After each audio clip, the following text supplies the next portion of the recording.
जय माता दी दोस्तों, हर हर महादेव। स्वागत है आपका हमारी YouTube चैनल अभव्या वर्ल्ड में। दोस्तों चलिए महादेव का ध्यान करते हुए सुनते हैं 16 सोमवार की व्रत कथा।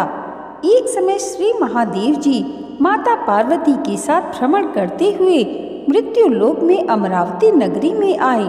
वहाँ के राजा ने शिव मंदिर बनवाया था, जो कि अत्यंत भव्य एवं रमणीक तथा मन को शांति पहुँचाने वाला था।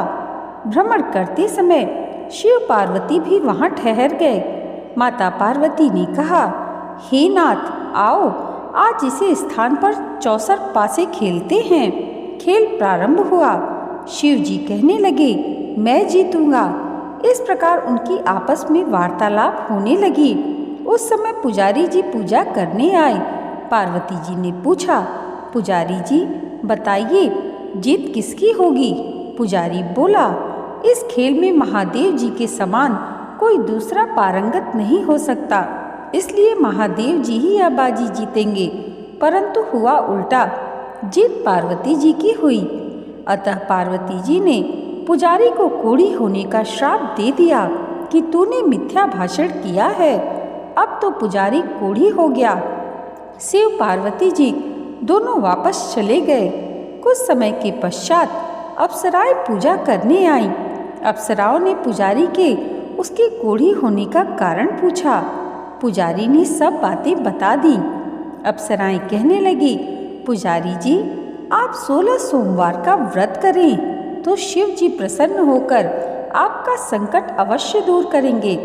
पुजारी जी ने अप्सराओं से व्रत की विधि पूछी।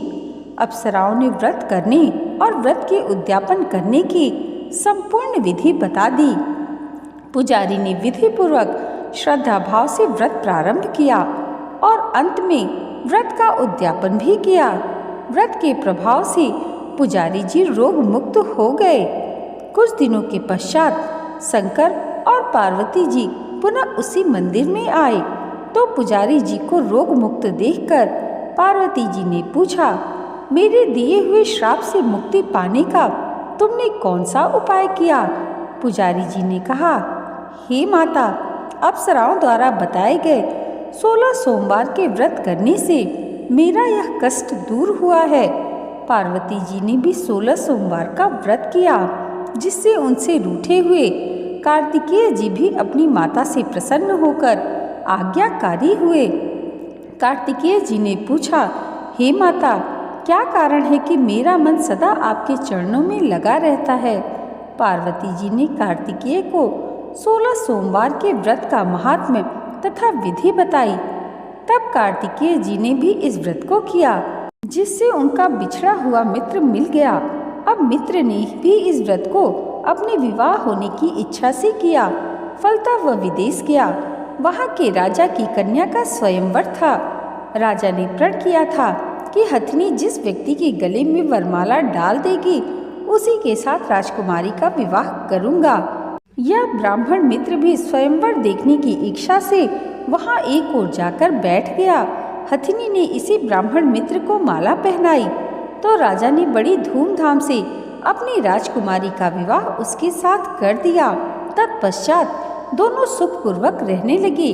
एक दिन राजकन्या ने पूछा, हे नाथ, आपने कौन सा पुण्य किया है जिससे हथिनी ने आपके गले में वरमाला पहनाई?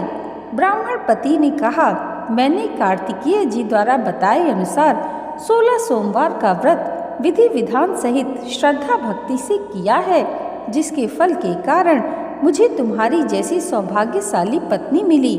अब तो राजकन्या ने भी सत्य पुत्र प्राप्ति के लिए व्रत किया और सर्वगुण संपन्न पुत्र प्राप्त किया।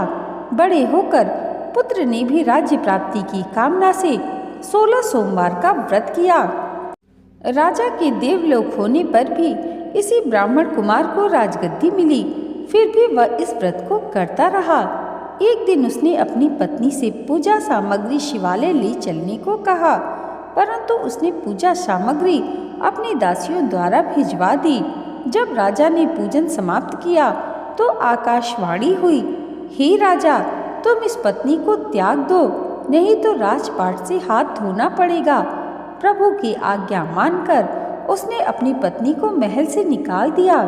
तब वह अपने भाग्य को कोसती हुई एक बुढ़िया के पास गई और अपना दुखड़ा सुनाया तथा बुढ़िया को बताया, मैं पूजन सामग्री राजा के कहे अनुसार शिवालय में लेकर नहीं गई और राजा ने मुझे निकाल दिया।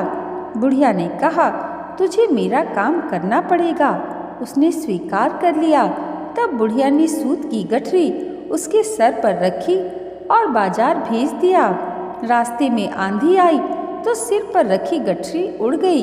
बुढ़िया ने डांटकर उसे भगा दिया। अब रानी बुढ़िया के यहाँ से चलते चलते एक आश्रम में पहुंची। गुसाई जी उसे देखते ही समझ गए कि यह उच्च घराने की अबला विपत्ति की मारी है। वे उसे धैर्य बंधाते हुए बोले, बेटी तुम मेरे आश्रम में रह, किसी प्रकार की चिंता मत कर। रानी आश्रम में रहने लगी, परंतु जिस वस्तु को वह हाथ लगाती वह वस्तु खराब हो जाती। यह देखकर गुसाई जी ने पूछा, बेटी किस देव के अपराध से ऐसा हुआ है? रानी ने बताया कि मैंने अपने पति की आज्ञा का उल्लंघन किया और शिवालय में पूजन के लिए नहीं गई। इससे मुझे घोर कष्ट उठाने पड़ रहे हैं। गुसाई जी ने शिव से उसके कुशल क्षेम के लिए प्रार्थना की और कहा, बेटी तुम 16 सोमवार का व्रत विधि के अनुसार करो। तब रानी ने विधि पूर्वक व्रत पूर्ण किया। व्रत के प्रभाव से राजा को रानी की याद आई और दूतों को उसकी खोज में भेज दिया। आश्रम में रानी को देख दूतों ने राजा को बताया। तब राजा ने वहां जाकर गुसाई जी से कहा, महाराज यह मेरी पत्नी है, मैंने इसका परित्याग कर दिया था, कृपया इसे मेरे साथ जाने की आज्ञा दे। शिव जी की कृपा से प्रतिवर्ष 16 सोमवार का व्रत करते हुए वे आनंद से रहने लगे। जय भोलेनाथ, हर हर महादेव। दोस्तों, कथा सुनने के पश्चात शिव जी की आरती करनी चाहिए। आज की ये वीडियो अगर आपको अच्छी लगी हो तो कमेंट बॉक्स में हर हर महादेव ज़रूर लिखिएगा और इसे लाइक और हमारे चैनल पर पहली बार आए हैं तो सब्सक्राइब करना मत भूलिएगा। भगवान भोलेनाथ और माता पार्वती की कृपा आप सबके जीवन पर सदैव ऐसे ही बनी रहे, इसी मंगल कामना के साथ मिलते हैं अगले वीडियो में। तब तक के लिए जय माता दी, हर हर महादेव।